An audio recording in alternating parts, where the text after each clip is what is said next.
Pertanyaan, apakah perayaan hari kelahiran diperbolehkan di dalam Islam? Tidak diragukan lagi bahwa Allah Subhanahu wa Ta'ala telah mensyariatkan 2 hari raya bagi kaum muslimin, yang pada kedua hari tersebut mereka berkumpul untuk berzikir dan sholat, yaitu hari raya Idul Fitri dan Idul Adha sebagai pengganti hari raya jahiliyah. Di samping itu, Allah pun mensyariatkan hari raya lainnya yang mengandung berbagai zikir dan ibadah, seperti hari Jumat, hari Arafah, dan hari-hari tasyrik. Namun Allah Subhanahu wa Ta'ala tidak mensyariatkan perayaan hari kelahiran, tidak untuk kelahiran Nabi Sallallahu Alaihi Wasallam, dan tidak pula untuk yang lainnya. Bahkan dalil-dalil syar'i dari Al-Quran dan Sunnah menunjukkan bahwa perayaan-perayaan hari kelahiran merupakan bid'ah dalam agama dan termasuk tasyabbuh atau menyerupai musuh-musuh Allah dari kalangan Yahudi, Nasrani, dan yang lainnya. Maka yang wajib atas para pemeluk Islam untuk meninggalkannya, mewaspadainya, mengingkarinya terhadap siapa yang melakukannya, dan tidak menyebarkan atau menyiarkan apa-apa yang dapat mendorong pelaksanaannya atau mengesankan pembolehannya, baik di radio, media cetak, maupun televisi. Hal ini berdasarkan sabda Nabi Sallallahu Alaihi Wasallam dalam sebuah hadis yang sahih, "Man ahdatha fi amrina hadza ma laysa minhu fahuwa raddun."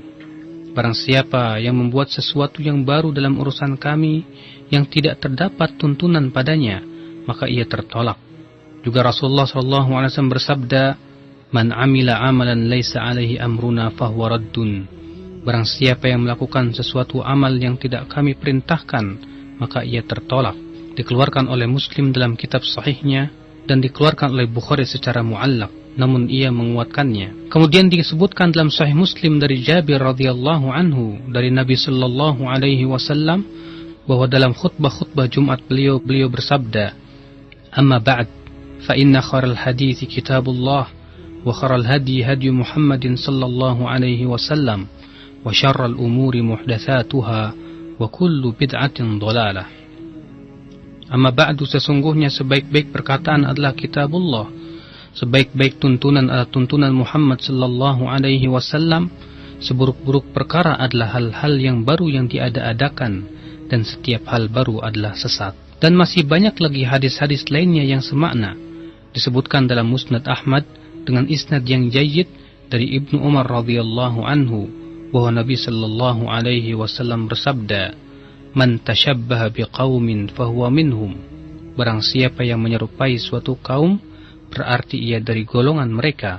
Dalam As-Sahihain disebutkan dari Abu Sa'id radhiyallahu anhu dari Nabi sallallahu alaihi wasallam bahwa beliau bersabda, "La tattabi'unna sanana man kana qablakum shibran bi shibrin wa dhira'an bi dhira'in hatta law dakhalu juhra dhabbin tabi'tumuhum."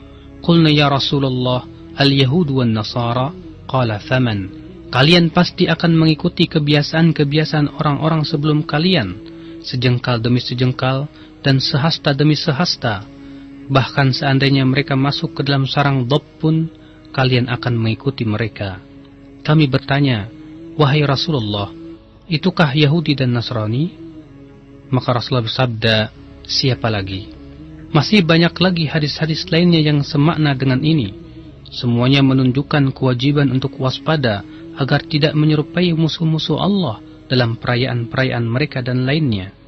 Makhluk paling mulia dan paling utama, yaitu Nabi kita Muhammad sallallahu alaihi wasallam, tidak pernah merayakan hari kelahirannya semasa hidupnya. Tidak pula para sahabat beliau pun, dan tidak juga para tabi'in yang mengikuti jejak langkah mereka dengan kebaikan pada 3 generasi pertama yang diutamakan. Seandainya perayaan hari kelahiran Nabi sallallahu alaihi wasallam atau lainnya merupakan perbuatan baik, tentulah para sahabat dan tabi'in sudah lebih dahulu melaksanakannya daripada kita. Dan sudah barang tentu Nabi sallallahu alaihi wasallam mengajarkan kepada umatnya dan menganjurkan mereka merayakannya atau beliau sendiri melaksanakannya. Namun ternyata tidak demikian. Maka kita pun tahu bahwa perayaan hari kelahiran termasuk perkara yang diada-adakan, termasuk hal baru yang diada-adakan dalam agama yang harus ditinggalkan, termasuk perkara baru yang diada-adakan dalam agama yang harus ditinggalkan dan diwaspadai sebagai pelaksanaan perintah Allah Subhanahu wa taala dan perintah Rasulnya sallallahu alaihi wasallam.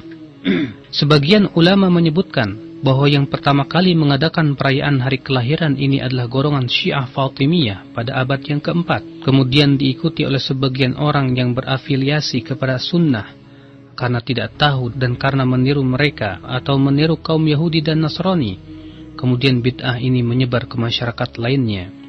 Seharusnya para ulama kaum muslimin menjelaskan hukum Allah dalam bid'ah-bid'ah ini, mengingkarinya dan memperingatkan bahayanya, karena keberadaannya melahirkan kerusakan besar, tersebarnya bid'ah dan tertutupnya sunnah.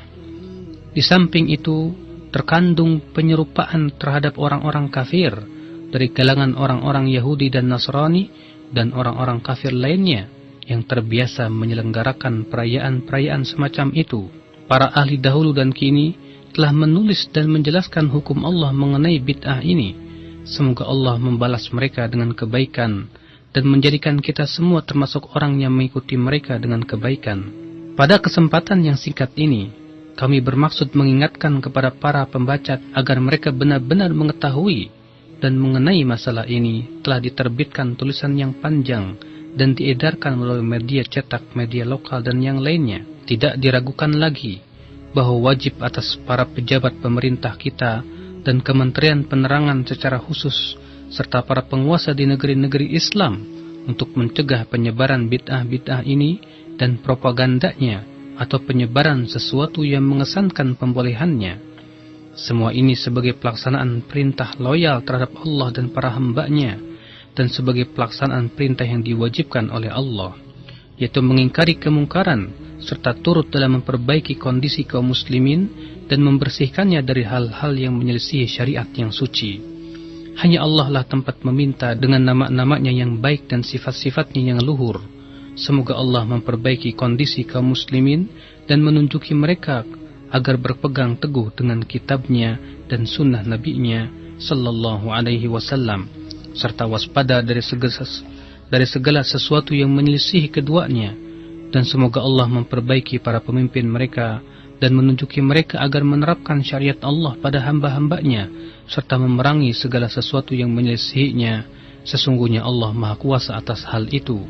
Salawat dan salam semoga senantiasa terlimpahkan kepada Nabi kita Muhammad sallallahu alaihi wasallam, keluarga dan para sahabatnya.